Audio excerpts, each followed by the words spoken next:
where are we? Cudillero. No, what town are we in?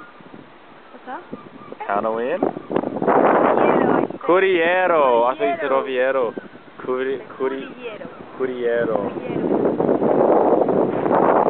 Now, if you're in Asturias, I think this is probably a must-see village. It is a fishing town, as you can see. But you can't really see this. Actually, down there is all the fishing boats. You have a lighthouse. And you have fishing nets down there. And you have seagulls. Okay? It's just to decorate those ones. Yeah, I know. They don't use that anymore. But yeah, this is a beautiful place, and we walked up these stairs to get up to this mountain.